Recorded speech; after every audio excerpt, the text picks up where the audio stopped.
PTI ने मौका गिनवा दिया, इमरान खान के बगैर बात करनी है तो पार्लियामेंट में जरूर करें। अता तारड़ निजी टीवी के प्रोग्राम में गुफ्तगू करते हुए वफाकी वजीर इत्तलात अता तारड़ ने वाज़ेह कहा कि बानी पीटीआई की जेल मुलाकातें मुकम्मल तौर पर बंद कर दी गई हैं। अब मुलाकात की इजाज़त होगी और न ही जेल के बाहर किसी किस्म का हजूम इकट्ठा करने की इजाज़त दी जाएगी। उन्होंने कहा कि जेल से सियासी मुहिम चलाने की कोशिश किसी सूरत बर्दाश्त नहीं की जाएगी। अब कानून के मुताबिक सख्त कार्रवाई होगी। बानी पीटीआई और उनकी जमात ने मुल्क को डिफॉल्ट के करीब पहुँचाने की कोशिश की और IMF को खतूत लिखकर मुल्क की मईशत को नुकसान पहुँचाया। अता तारड़ ने गुफ्तगू करते हुए मजीद कहा कि बानी पीटीआई मुल्क के लिए खतरा है। उनकी जमात ने वो काम किए जो दुश्मन भी नहीं करता।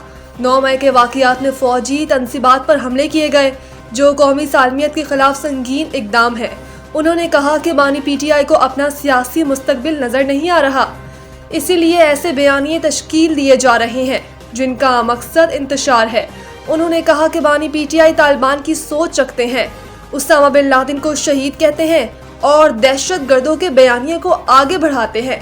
यही वजह है कि उनका सियासी स्पेस महदूद हो चुका है। इदारों और सियासी क़यादत का एक दूसरे को ज़हनी मरीज कहना अफसोसनाक है। बैरिस्टर गौहर पीटीआई के चेयरमैन बैरिस्टर गौहर ने सोशल मीडिया पर जारी पैगाम में कहा कि रियासती इदारे और सियासी लोग एक दूसरे को ज़हनी मरीज कहें या ख़तरा समझें तो ये अफसोसनाक है। उन्होंने मुल्क के दिफा को अहम करार देते हुए वाज़ेह किया कि पीटीआई का बयानिया कभी मुल्क दुश्मन नहीं था, ना ही होगा। बैरिस्टर गौहर ने कहा कि पाकिस्तान भी हमारा है, फौज भी हमारी है। ये वक्त है कि सब एक दूसरे को तस्लीम करें और जगह दें, एतमाद के फुकदान को ख़त्म करें। मुल्क तनाव और इंतशार का मुहतमिल नहीं हो सकता। मुल्क तनाव और इंतशार का मुहतमिल नहीं हो सकता। उन्होंने तमाम जमहूरियत पसंद कुव्वतों से तनाव कम करने में किरदार अदा करने की अपील कर दी। याद रहे कि DGISPR लेफ्टिनेंट जनरल अहमद शरीफ चौधरी ने बानी पीटीआई इमरान खान को ज़हनी मरीज करार दिया। इनका प्रेस कॉन्फ्रेंस के दौरान कहना था कि इमरान खान से जब कोई मिले तो ये रियासत पाकिस्तान और फौज के खिलाफ बयानियां देते हैं। इनका प्रेस कॉन्फ्रेंस के दौरान कहना था कि इमरान खान से जब कोई मिले तो ये रियासत पाकिस्तान और फौज के खिलाफ बयानियां देते हैं। वज़ीर दाखिला से कायम मकाम अमरीकी सफ़ीर की मुलाकात, गैर कानूनी इमिग्रेशन की रोकथाम पर इत्तेफाक किया गया। मुलाकात में गैर कानूनी इमिग्रेशन की रोकथाम के लिए मुश्तरका इक़दाम पर भी गौर किया गया। दोनों जानिब से इस अज़्म का इज़हार किया गया कि मनशियात की रोकथाम, मालूमात के तबादले और मरबूत हिकमत अमली के साथ ताउन को मज़ीद मुस्तहकम किया जाएगा। मुलाकात में अमरीकी सफ़ीर ने इंसदाद मनशियात और गैर कानूनी इमिग्रेशन की रोकथाम के लिए हर मुमकिन टेक्निकल मुआवनत फराहम करने की पेशकश की। इस मौके पर मोहसिन नकवी ने कहा कि गैर कानूनी इमिग्रेशन के हवाले से पाकिस्तान की पॉलिसी वाज़ेह है और हुकूमत इस मसले के हल के लिए संजीदा इक़दाम कर रही है। उन्होंने कहा कि एयरपोर्ट्स पर मनशियात के केसेस की निशानदेही इनकी अव्वलीन तरजीह है और इस मकसद के लिए मुल्क के तमाम एयरपोर्ट्स पर जदीद तरीन स्कैनिंग मशीनें नस्ब की जा रही हैं ताकि किसी भी सतह पर गफलत या कमजोरी बाकी न रहे।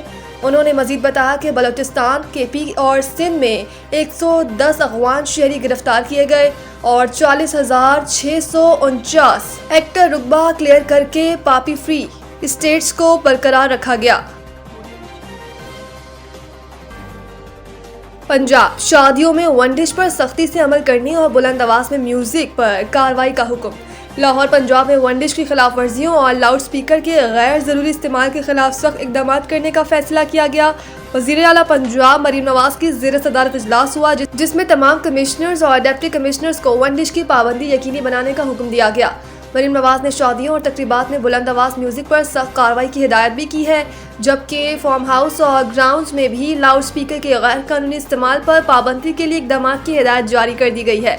इजलास में फार्म हाउस और ग्राउंड्स में भी वन डिश पर पाबंदी यकीनी बनाने का असूली फैसला किया गया है, जबकि मैरिज हॉल के लिए मुकर्ररा औकात कार की पाबंदी की मॉनिटरिंग की हिदायत भी जारी की गई है।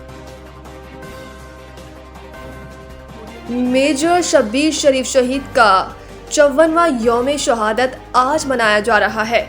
मुल्क भर में दुआएं, जुर्रत और बहादुरी का इस्तारा बनने वाले मेजर शब्बीर शरीफ 28 अप्रैल 1943 को जिला गुजरात के गांव कुंजा में पैदा हुए।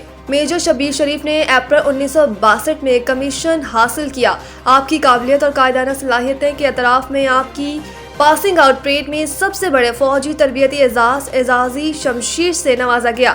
मेजर शब्बीर शरीफ वाहिद फौजी जवान हैं जिन्हें बिलतरतीब 2 सबसे बड़े फौजी एजाजात यानी निशान हैदर और सितारा जुर्रत से नवाजा गया है।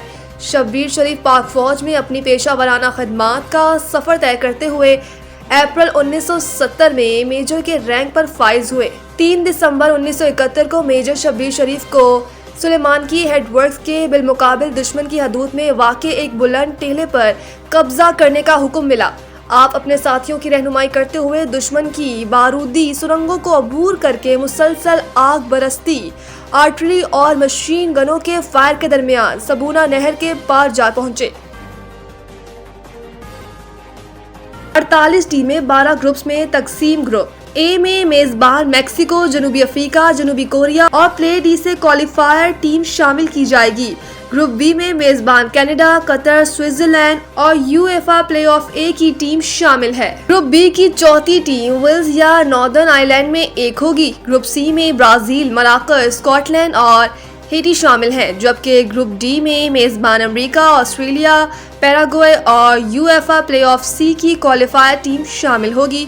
ग्रुप ई में जर्मनी, एक्वाडोर, आइवरी कोस्ट और कुराकाओ शामिल हैं, जबकि ग्रुप एफ में नीदरलैंड्स, जापान, ट्यूनिस और यूफा क्वालिफायर बी से टीमें शामिल किया जाएगा। ग्रुप जी में बेल्जियम, ईरान, मिस्र और न्यूजीलैंड शामिल हैं। ग्रुप एच में स्पेन, सऊदी अरब और यूरुग्वे और कैप वर्दे की टीमों को शामिल किया गया है।